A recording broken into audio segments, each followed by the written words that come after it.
এবার বাহরাইন ও আমিরাত দখল করার প্রস্তুতি নিচ্ছে ইরান। মধ্যপ্রাচ্যের মানচিত্র কি এবার চিরতরে বদলে যেতে বসেছে? সংযুক্ত আরব আমিরাত আর বাহরাইনের চকচকে শহরগুলোর বুকে কি এবার সরাসরি ইরানি বুটের আওয়াজ শোনা যাবে? ইরান কেন হঠাৎ করে খোলাখুলি হুমকি দিচ্ছে যে তারা এই দুই দেশের উপকূল পুরোপুরি নিজেদের দখলে নিয়ে নেবে? হঠাৎ আবার কি এমন ঘটল যার কারণে মধ্যপ্রাচ্যের এই তপ্ত মরুভূমিতে রীতিমতো মহাযুদ্ধের সাইরেন বাজছে? উপসাগরীয় অঞ্চলের পরিস্থিতি এই মুহূর্তে কেবল গরমই নয়, সেই সাথে এক অজানা আতঙ্কে থমথমে হয়ে আছে। যে কোনো মুহূর্তে এমন এক স্ফুলিঙ্গ জ্বলে উঠতে পারে যা পুরো বিশ্ব অর্থনীতি ও রাজনীতিকে এক ধাক্কায় উল্টে দেবে। মূল বিষয়টা এবার খোলাসা করা যাক।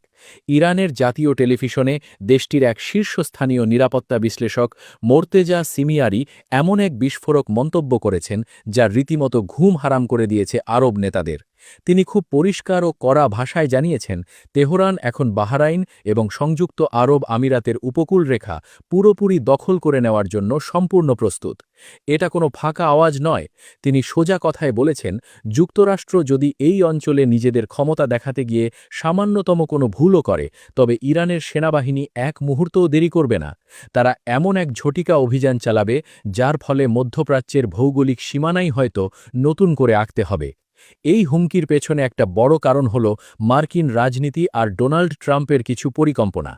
যুক্তরাষ্ট্রের নজর এখন ইরানের খুব গুরুত্বপূর্ণ একটি জায়গা খার্গ দ্বীপের দিকে। এই খার্গ দ্বীপ হল ইরানের তেল রপ্তানির সবচেয়ে বড় কেন্দ্র।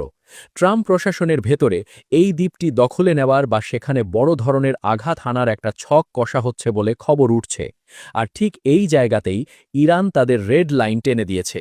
তারা বুঝিয়ে দিয়েছে, আমেরিকাকে জায়গা দেওয়া বা তাদের মদদ দেওয়া কোনো দেশকেই তারা ছেড়ে কথা বলবে না। এই তালিকায় সবার উপরেই রয়েছে সংযুক্ত আরব আমিরাত ও বাহরাইন। কিন্তু প্রশ্ন হল, ইরান কেন আমিরাত আর বাহরাইনের ওপর এতটা ক্ষেপা?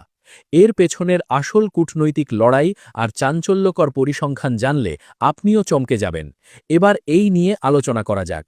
এই যে ইরান এত বড় একটা হুমকি দিল, এর বিপরীতে আরব দেশগুলো কিন্তু চুপ করে বসে নেই।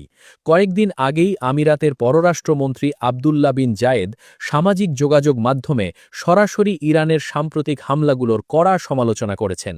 তিনি স্পষ্ট ভাষায় জানিয়ে দিয়েছেন, এ ধরনের ব্ল্যাকমেল বা সন্ত্রাসী কায়দার হুমকি তারা কোনোভাবেই মেনে নেবেন না।